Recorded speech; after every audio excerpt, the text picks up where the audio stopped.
আছে এখন চান্দেরচর ইউনিয়ন রামকৃষ্ণপুর গ্রামে। এই যে আমার পেছনে যে রাজবাড়িটা, গ্রামবাসীদের সাথে কথা বলে যা বুঝতে পারলাম এই বিল্ডিংটা হইতেছে প্রায় ১ থেকে ১৫০ বছর আগের বিল্ডিং। যেটা ছিল রাজার বিল্ডিং। আর স্পেশালি রাজার নাম কেউ বলতে পারে না এটা কোন রাজার বিল্ডিং। আর আমি অনেক খোঁজাখুঁজি করে কোন রাজার নাম কিন্তু এখানে পাই নাই।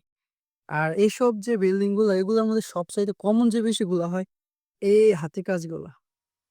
এই, এই ধরনের ইট কিন্তু সব জায়গায় ইউজ করা হয় ঠিক এইভাবে।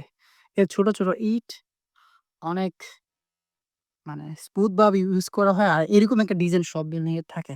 আর পাশাপাশি এই যে উপরে যে স্ট্রাকচারটা, এই যে এটা যে বিম ইউজ করা হয় সেটা কিন্তু অনেক বড়, বড় কাঠ। একবার চিন্তা করলে আসলে বোঝা যায় এই যে কাঠটা তো মোটা, মোটা কাঠ আসলে অনেক মোটা এগুলা। এগুলো কিন্তু প্রায় ১ থেকে ১৫০ বছর আগের কাঠ। এখনো কিন্তু একদম পারফেক্ট আছে। গুণধর্মের কথা কোনো নষ্ট হওয়ার কোনো সুযোগ নাই। হ্যাঁ?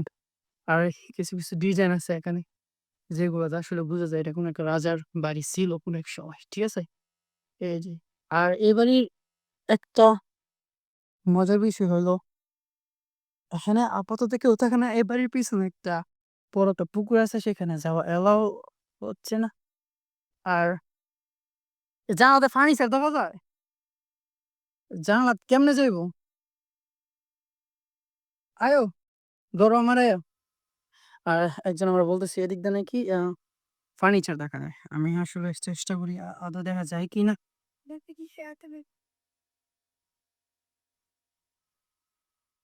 এগুলো তো মানে বর্তমান ফার্নিচার।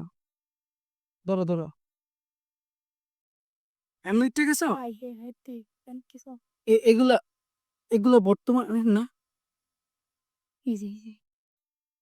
না এগুলো বর্তমানে ফার্নিচার। স্টিল আমার এটা মানুষ থাকে মনে হয় এটা।